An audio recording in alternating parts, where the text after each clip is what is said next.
রাজু, বাঁচতে চাইলে পালা, তাড়াতাড়ি দৌড় দে। দেখ, বাঘটি ওই পাশে জোপে।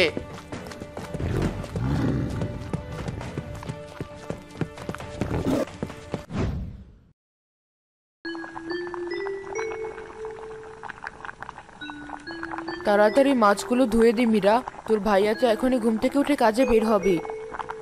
আরো কত তাড়াতাড়ি কাজ করব? রোজ সকালে শুধু এটা করো ওটা করো। আমি তো এখনো ছোট্ট, আমাকে দিয়ে তোমরা এত কাজ কেন করাও? পাকনা বুড়ি, তুই এখনো ছোট, তাহলে এত বড় বড় কথা বলিস কিভাবে? মুখ থাকলেই তো বড় কথা বলা যায়। আমার তো মুখ আছে, তাই আমি বড় কথা বলি। তাও মাছগুলো যেদিকে তাকায় সেদিকেই কাজ। কাপড় নেবেন? কাপড়, সুন্দর সুন্দর কাপড় আছে, একদম সস্তায় কাপড় বিক্রি করছি, তাড়াতাড়ি চলে আসুন। ভাইয়া, এই ভাইয়া। হ্যাঁ বল, শুনতে পাচ্ছি তো। ভাইয়া, আমাকে একটা নতুন জামা কিনে দি। আজ কাজ করে যে টাকা পাবো তাই দিয়ে তোকে ভালো দেখে একটা জামা কিনে দেবো। এখন আমার কাছে কোনো টাকা নেই রে বোন। না না, আমার এখনই জামা চাই। তুই আমাকে নতুন জামা কিনে দি, না হলে কিন্তু তোর কোনো কাজই আমি আর করে দিব না। ওরে আমার কাজের মেয়ে, কি আমার কাজ করে দেয়? পচা বোন আমার। আমি আজ কাজ করে তোকে সুন্দর দেখে একটা নতুন জামা কিনে দেবো বলেছি তো। কিরে রাজু, তুই আবার মেয়েটাকে কাঁদাচ্ছিস নাকি? না মা, আমি কিন্তু কাঁদাচ্ছি না। তোমার মেয়ে আমার কাছে নতুন জামা চাইছে। তুমিই বলো, আমার কাছে কোনো টাকা আছে? মীরা, রোজ রোজ কি তোর নতুন জামা লাগে? এতগুলো জামা আছে, তবুও তোর জামা চাই। সব সময় এটা চাই ওটা চাই করিস। যা কাজ কর। পারবো না আমি কাজ করতে, কোনো কাজ করতে পারবো না। সব সময় বকো আমায়, কোনো কাজ করতে পারবো না আমি। মা, তাড়াতাড়ি জঙ্গলে যেতে হবে। মুহিব কাকা বলেছিল আজ একটু সকাল সকাল জঙ্গলে যেতে। কেন এত সকাল সকাল জঙ্গলে গিয়ে কি করবি? কাকা বলেছিল আজ নাকি জঙ্গলের গভীরে যাবে। জঙ্গলের একটু গভীরে নাকি অনেক ভালো ভালো কাঠ পাওয়া যায়, যার মূল্য এসব কাঠের থেকে দ্বিগুণ। বেশি গভীরে যাস না যেন, জঙ্গলের বেশি গভীরে কিন্তু বাঘ ভাল্লুক থাকে। না না মা, তোমার দোয়া তো আমার সাথেই আছে। দেখো, আমার কিচ্ছু হবে না। রান্না তো হয়ে গেছে, আয় বাবা তাড়াতাড়ি খেতে আয়, আমি খাবার নিয়ে আসছি। মা, তোমার রাগিনী বুড়িটাকে ডাক দাও, সকাল সকাল না খেয়ে থাকবে নাকি? ওকে নিয়ে তুই চিন্তা করিস না তো, আদরে আদরে একটা বাদর বানিয়েছিস, খিদে পেলে ঠিক চলে আসবি। তাড়াতাড়ি খা, বাসি কাজগুলো এখনো সব পড়ে আছে। রাজু খাবার খেয়ে একটা কুড়াল কাঁধে নিয়ে বাড়ি থেকে বেরিয়ে পড়লো জঙ্গলের উদ্দেশ্যে। পথে দেখা হলো মুহিবের সাথে। কিরে, তোর এই আসার সময় হলো? সেই কখন থেকে দাঁড়িয়ে আছি, বলেছিলাম একটু সকাল সকাল আসতে। সকাল সকালই তো এসেছি কাকা। তুমি আমার আগে এসে অপেক্ষা করছো, তাই তোমার কাছে অনেকটা সময় লাগছে। বুঝবি না চক্রা, এসব তুই বুঝবি না। সংসারের চাপে চ্যাপ্টা হয়ে যাচ্ছে দিন দিন, টাকার প্রয়োজন খুব। সংসার তো আমার ঘরে ও কাকা, একটু হলেও তো বুঝি। এসো হাঁটতে হাঁটতে কথা বলি, না হলে তোমার আবার দেরি হয়ে যাবে। হ্যাঁ হ্যাঁ, চল।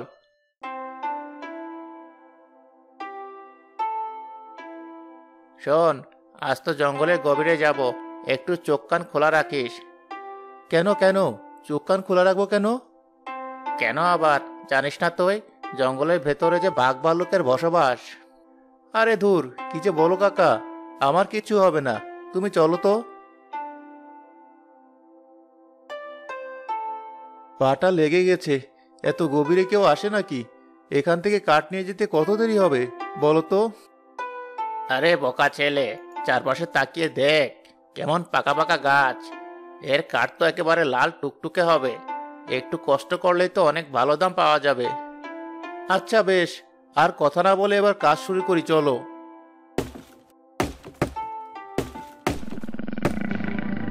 কাকা, শুনতে পাচ্ছো? হ্যাঁ পাচ্ছি তো, আমার তো হাত পায়ের শক্তি কমে আসছে। বাঘের গর্জন তো এদিক থেকেই আসছে। ওরে বাবা, এর গর্জনে পুরো জঙ্গল কেঁপে উঠছে।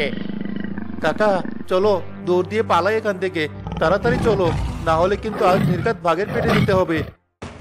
রাজু, বাঁচতে চাইলে পালা, তাড়াতাড়ি দৌড় দে। দেখ, বাঘটি ওই পাশে জোপে।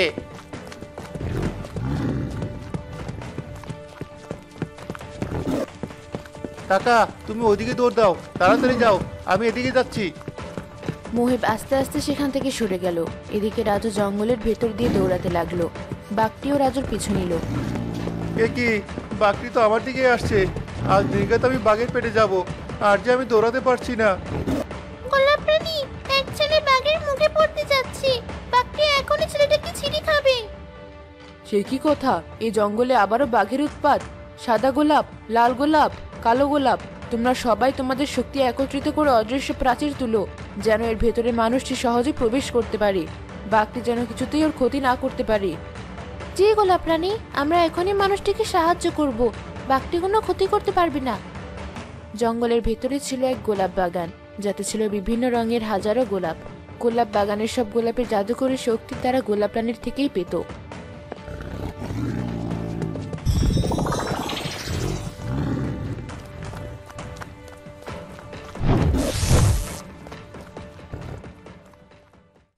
কি হলো এটা? বাঘটি আমার গায়ের উপর না পড়ে বাইরে ছিটকে পড়লো কেন? বাহ, কি সুন্দর গোলাপের বাগান! এই জঙ্গলের ভেতরে এত সুন্দর গোলাপ বাগান এলো কোথা থেকে? কেন, তোমার কি গোলাপ বাগান ভালো লাগছে না? বাহ, এই পাখিটিও কত সুন্দরভাবে কথা বলছে। সবকিছু আমার কেমন স্বপ্নের মতো লাগছে। শুধু পাখি না, এখানকার সব গোলাপই এমন মিষ্টিভাবে কথা বলতে পারে। এটা তো একটা অলৌকিক বাগান। আমি গোলাপের রানী, তুমি এখানকার পাখি, ঘাস, গাছ, গোলাপ সবাইকে বন্ধু ভাবতে পারো। তা বটে, তবে মিষ্টি গোলাপ আমাকে বাঘের হাত থেকে রক্ষা করলো কে? কে আবার? এই গোলাপের বাগান। গোলাপ রানী সহ সব গোলাপ তোমাকে বাঘের হাত থেকে রক্ষা করেছি। ছোট্ট পাখি, তোমার কথা কেন বলছো না? তুমি যদি এই মানুষ বন্ধুর কথা আমাদের সাথে এসে না বলতে, তবে কি আমরা জানতে পারতাম? তোমরা সবাই অনেক ভালো। আমার তো মনে হচ্ছে সারা জীবন আমি তোমাদের সাথে থেকে যাই। থাকো আজ আমাদের সাথে বন্ধু। তুমি আমাদের সাথে থাকলে নিজেদের খুব ভাগ্যবান বলে মনে করব। বাড়িতে মা বোন আছে, তারা যে আমার জন্য দুশ্চিন্তা করবে। সবাই সাবধান, দুষ্টু ডাইনি গোলাপের বাগানের দিকে আসছে। সাবধান সবাই। মানুষ বন্ধু, তুমি কোথাও লুকিয়ে পড়ো, তাড়াতাড়ি যাও। আমার গোলাপ বন্ধুরা, সবাই সাবধান। আগেও একবার দুষ্ট ডাইনি এই গোলাপ বাগানে ঢুকে সব গোলাপদের নাজেহাল অবস্থা করেছিল। তাহলে আমরা এখন কি করব গোলাপ রানী? সবার জাদু শক্তি কাজে লাগিয়ে অদৃশ্য দেয়াল তোলো। আর হ্যাঁ, দেয়ালটি যেন খুব জব্দ হয়, কোনো মতে দুষ্ট ডাইনি যেন ভেতরে প্রবেশ করতে না পারে।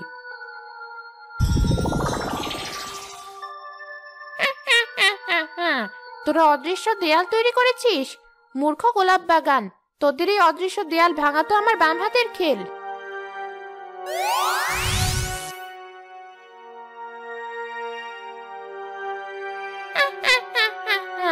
এবার কে রক্ষা করবে তোদের? আমার এই বাগানের সব থেকে সুন্দর গোলাপ চাই।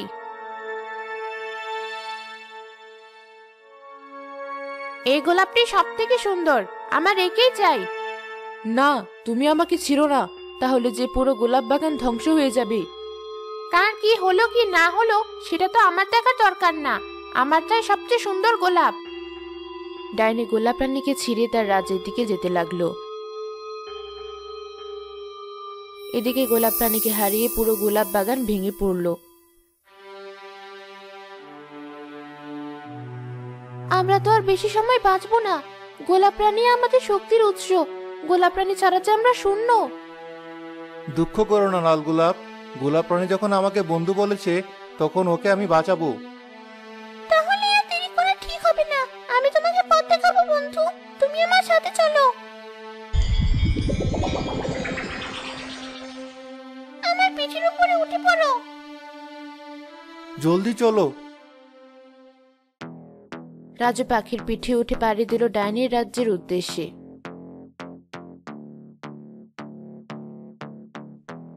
আর কত দূর বন্ধু? অনেকটা পথ তো চলেছি। এই তো এসে পড়েছি। ওই উঁচু পাহাড়টা পার হলেই ডাইনির রাজ্য।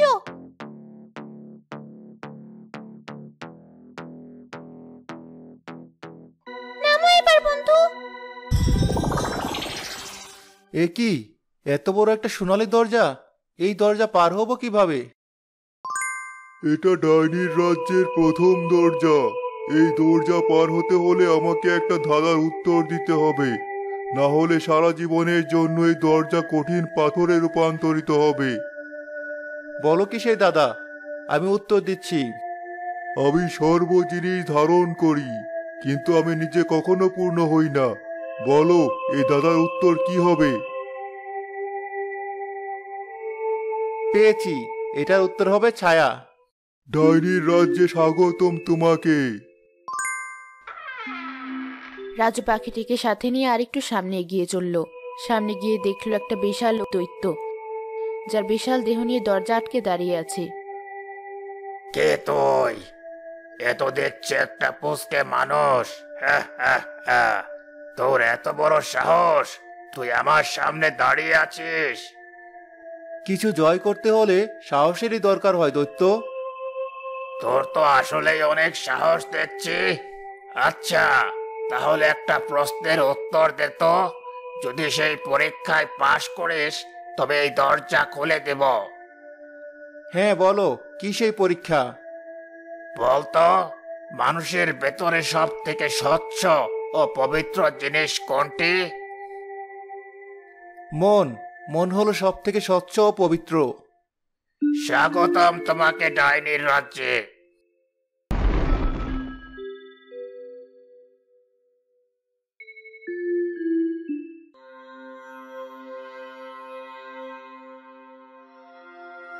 ওই তো বন্ধু, ওই দেখো গোলাপ রানী।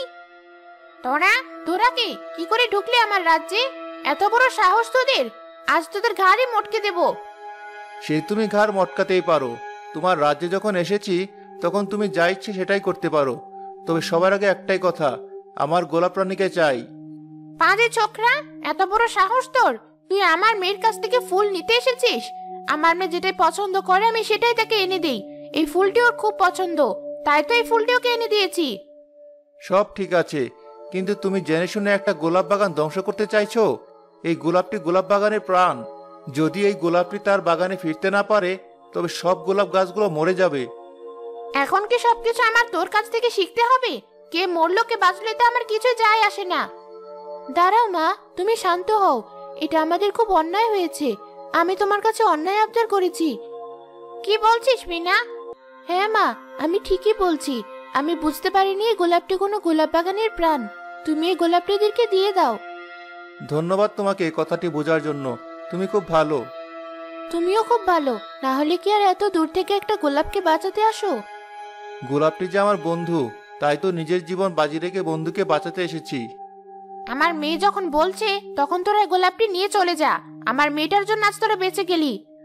এই নাও তোমার গোলাপ। রাজু তাদের থেকে বিদায় নিয়ে পাখির পিঠে করে আবারও গোলাপ বাগানে ফিরে এলো।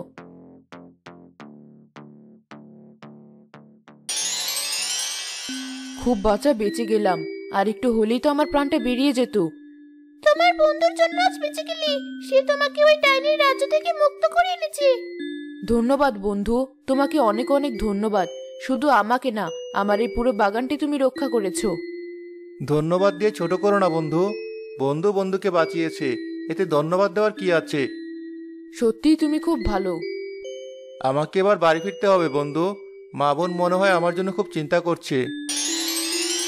এই নাও, এই গোলাপটি রাখো। তোমাকে কাল থেকে আর কাট কাটতে হবে না। কাল থেকে হাটে গোলাপ বিক্রি করবে। এ তো একটি গোলাপ। এই একটি গোলাপ রোজ সকালে তোমাকে 1000টি গোলাপ দিবে। রাতে এই গোলাপটি পানিতে ভিজিয়ে রাখবে। দেখবে সকালে সেখানে 1000টা গোলাপ থাকবে। খুব উপকার করলে বন্ধু। আবারও দেখা হবে। আজ তাহলে আমি আসি। বন্ধু, আমার পিঠের উপরে উঠে বসো, আমি তোমাকে তোমার বাড়ি দিয়ে আসি। হ্যাঁ বন্ধু, চলো।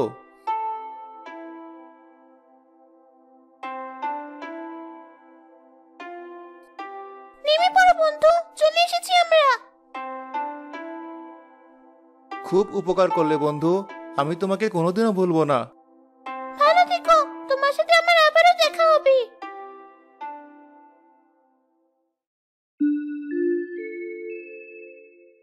খোকা, তুই এসেছিস? তুই যে বলেছিলি আজ দেরি করে আসবি, তা আজ এত তাড়াতাড়ি এলি? আর বলো না মা, সে অনেক কাহিনী। আমাকে আজ বাঘে তাড়া করেছিল।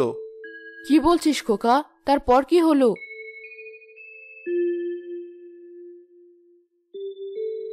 এত কিছু করেছিস বাবা, যদি তোর কিছু একটা হয়ে যেত আমাদের কি হতো? তোমার দোয়া আছে তো মা, আমার কিচ্ছুটি হবে না। এখন থেকে তাহলে আমি ভালো ভালো জামা পরবো। এই ভাঙা ঘর ভেঙে কিন্তু একটা বড় প্রাসাদ করবি ভাইয়া। করবো বোন, নিশ্চয়ই করব। এখন ফুলের খুব চাহিদা, হাটে যদি ফুল বিক্রি করি তবে দুদিনে আমার সমস্ত অভাব দূর হয়ে যাবে।